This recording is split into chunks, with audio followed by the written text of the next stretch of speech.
Howdy folks, and welcome to the Hillbilly Kitchen.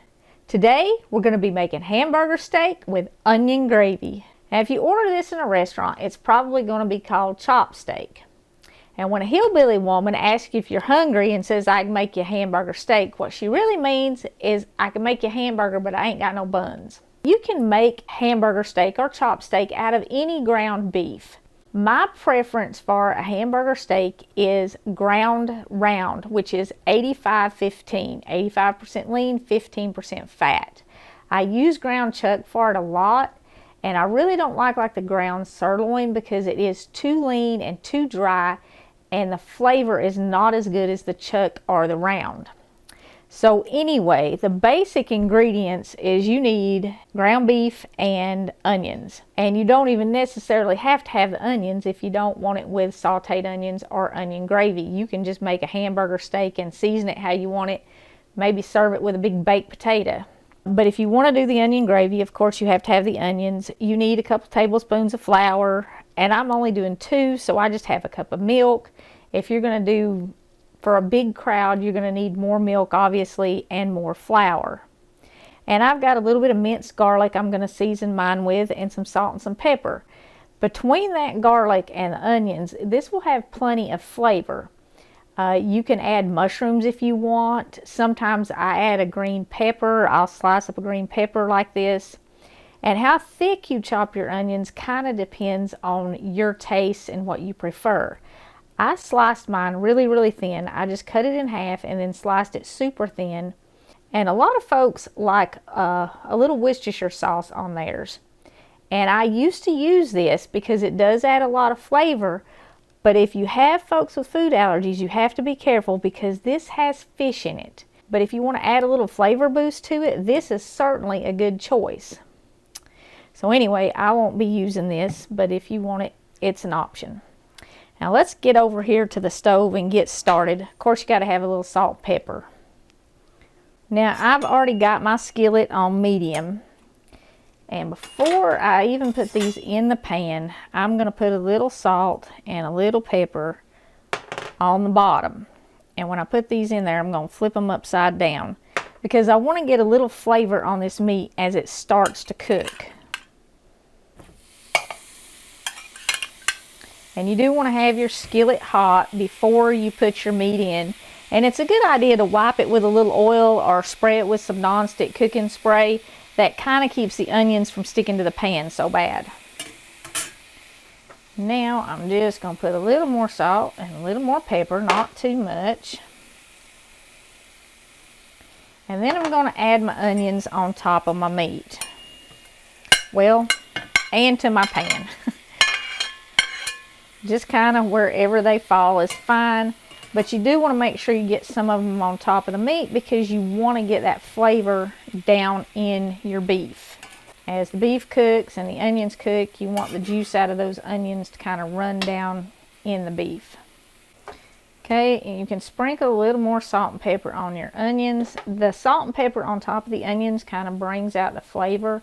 If you were going to use the Worcestershire sauce, you would want to put it right on the meat before you put the onions in there. And I'm going to go ahead and put my garlic in here and just kind of add it in there on top of my onions because I want that flavor as it cooks to kind of go down in my meat as well. Now, like most iron skillets, this one did not come with a lid, but I do like to cover this when I'm cooking it because it gets the meat done in the middle. When I do a hamburger steak, I use at least 8 ounces of meat per hamburger steak because it's, you know, that is the meat for the meal, and you want it a little thicker. You don't want like a real thin hamburger patty. That does not make a good hamburger steak. And if you cook this half pound of meat long enough to get it done in the middle, it's going to be burned on the outside if you don't use a lid. And that also helps that steam from the onions and the juice from the onions kind of get down in your meat. So I do cover it when I start cooking it. And I just let it cook until it's pretty close to done before I flip it and before I knock the rest of my onions down in my pan and brown them.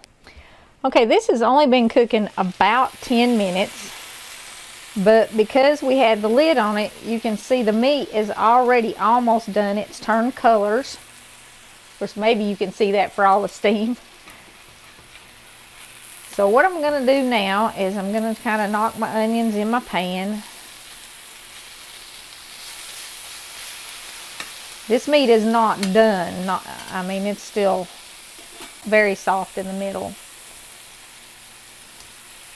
Give it a little squeeze there because it's starting to puff up. If you weren't cooking it with the lid on it, it wouldn't really puff up like that. But because I have the lid on it, I don't want it getting super thick. Okay, now at this point, I'm going to put my lid right back on it, and I'm going to let it cook for about another 10 minutes because I want to brown the other side, and I want to make sure it's done all the way through the middle, and I want to get my onions good and done. Okay, our hamburger steaks have been cooking for about 20 minutes now. Totally covered the whole time except for when they were flipped over. And you can see our onions are starting to brown. And they're going to stick a little bit in the bottom of the pan.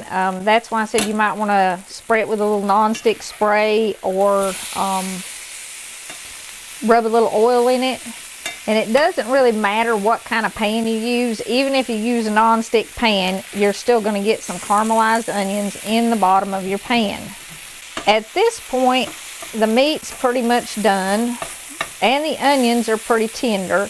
But what I want to do is I want to brown it until I get the meat the way that we like it. And we like it about as brown as this right here. Now, if you don't like it that brown, you can certainly take it out now. How you test it to see if it's done is you take your spatula right in the center and kind of cut a hole and then squeeze it. And the grease or the liquid that comes out should be clear. If you have pink coming out of that, it is not done. Now, if you don't like your meat well done, then you obviously would want to stop it quite a while before this. But be careful with hamburger meat because it can make you really sick. You want to make sure you scrape all this brown stuff off of your spatula because that's going to give your gravy a lot of flavor. I mean, that's not burned or bad or anything. All that stuff that's sticking in the bottom of your pan, that's the goodness, and you want that. Okay, and these are pretty much done now. I mean, they're even done enough for us. And you can serve your hamburger steak just like that without anything at all on it. Or you can serve it with just the sauteed onions on it. Just pile these onions on top of it and serve it like that. Or you can make the gravy, and we're kind of going to take it all the way so you can see how it looks no matter how you want to serve it. Let's see, I'm going to turn this pan down just a little bit.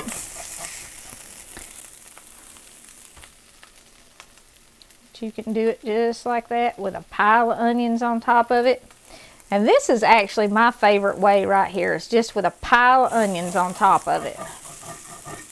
Okay, now you don't have to take all the onions out of your pan to make your gravy, or you can. It really doesn't matter. I'm going to go ahead and take these out though.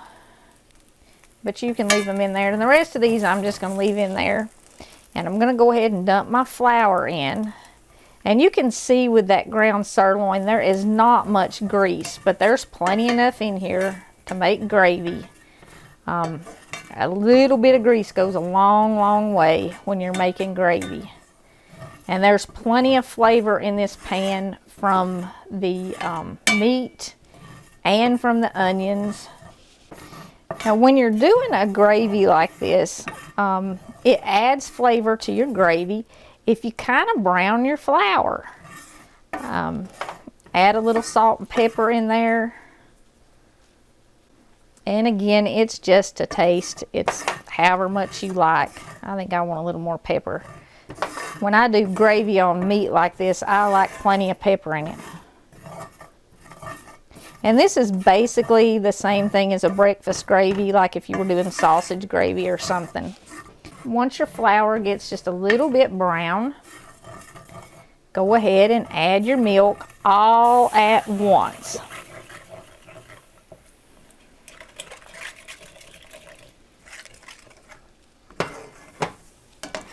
You can use a whisk in this if you want to. You can use a fork to stir it. Just whatever you want. If you're using a non-stick pan, you want to use a nylon coated whisk if you decide to go with a whisk. In this skillet, I want to get all that gooey stuff off of the bottom.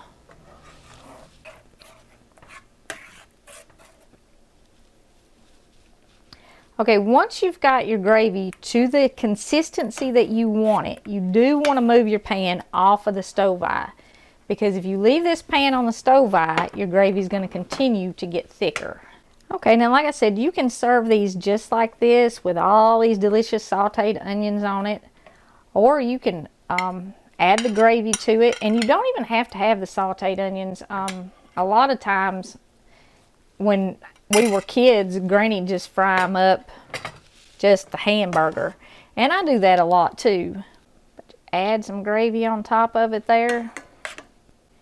Now, whether you get a really fancy chopped steak in your favorite restaurant, topped with sauteed onions and onion gravy, or it's just a quick hamburger steak, where it's basically a hamburger patty fried up in a pan, now you know what it is and how to make it. I always research recipes before I do a video, and I researched this, and all of the online recipes for hamburger steak had stuff added into them. Now, I've been eating hamburger steak for 50 years, I guess, since before I even had teeth, and no cook I ever knew who made these added anything into them. It was always just the ground beef. And then, of course, you season it, and you can top it with the sauteed onions or mushrooms or onions and peppers or whatever you want. And season it really however you want it, but nobody ever added anything into it. I mean, it is supposed to be chopped steak, not chopped steak with cracker crumbs in it. It's just the meat, and it's absolutely delicious. And even though it's basically a hamburger, it tastes different because of the way you serve it. Like I said, whether you serve it with the mashed potatoes and green beans, or whether you serve it with a big baked potato and maybe a salad on the side, more like a steak dinner would be, it's up to you. But hamburger steak is really quick, it's really easy, and it's pretty inexpensive. Thank you so much for joining us in the Hillbilly Kitchen. If you haven't already, please don't forget to click like and subscribe before you leave. And I would like to leave you with Matthew 6:33. But seek ye first the kingdom of God and his righteousness, and all these things shall be added unto you. For a truly contented life, remember to put God first.